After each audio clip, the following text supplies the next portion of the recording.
Who'll be the next in line? The first episode of My Lady Jane opens with Lady Jane Grey assuring her maids, Susanna and Esther, that she has no desire to get married in the future.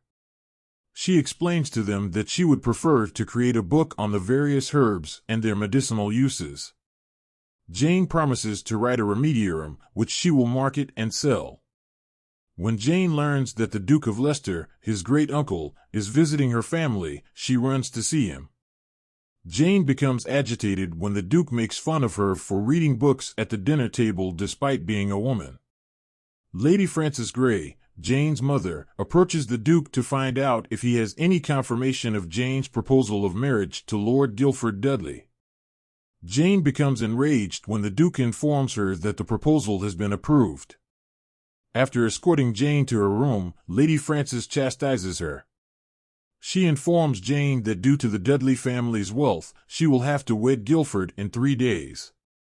When Jane finds out that her mother destroyed the book she was writing about the therapeutic plants, she is devastated. Jane makes the decision to flee that evening and takes one of her mother's pricey jewelry. She begs Susanna to accompany her in running away, but Lady Frances intervenes before they can get away. Susanna stole her ring, so she begs the soldiers to take her into custody. Susanna transforms into a hawk and takes off as Jane struggles to protect her friend and maid. Jane discovers that Susanna is an Ethian, a person with animal shape-shifting abilities. Jane feels deceived by her buddy, but after learning more about Ethians, she discovers that they were driven off their home planet by King Henry, forcing them to steal, hunt, and beg in order to survive. Lady Frances brings Jane to Lord Dudley's home while she is still getting ready for her marriage. Jane misidentifies Stan Dudley as his brother Guilford when she first sees him there. She makes fun of Stan because she finds his treatment of a child embarrassing. Jane understands that the only person who can prevent her marriage is her cousin King Edward. When she pays him a visit, she finds out that Edward is not doing well. When Edward tells Jane that she must proceed with the marriage in the same way that he had to go through the act of becoming king against his will, Jane is devastated. Mary and Elizabeth, Bess, Edward's sisters, arrive to visit him. Mary requests that Lord Seymour, Edward's counselor, bring the pie she prepared for the king. After eating the pie, Edward begins to choke. While Dr. Butts is being called by the king's guards, Jane asks Bess to locate a lilac flower. Edward feels better right away as Jane urges him to bite on the bloom. Jane saves Edward's life, and for that Edward is grateful, but Lord Seymour tells her to return home because the king needs to sleep.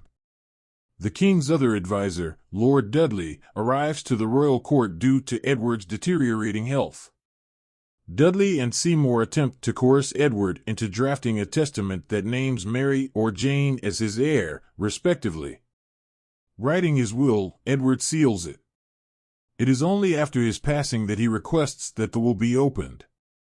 That evening, when Seymour tries to persuade Edward to consume more of the pie that Mary had baked, Petunia, Edward's dog, bites him and causes the pie to fall.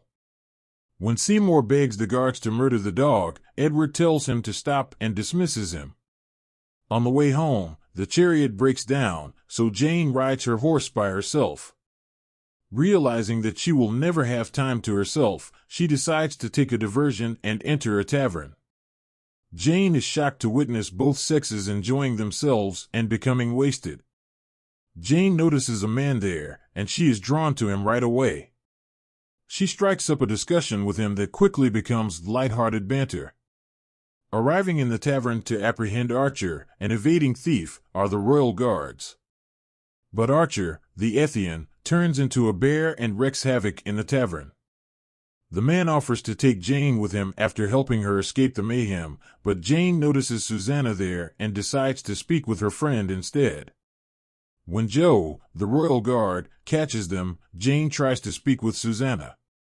Joe is able to arrest Susanna when Jane pulls her out of the tavern. Just before Jane is about to be submerged,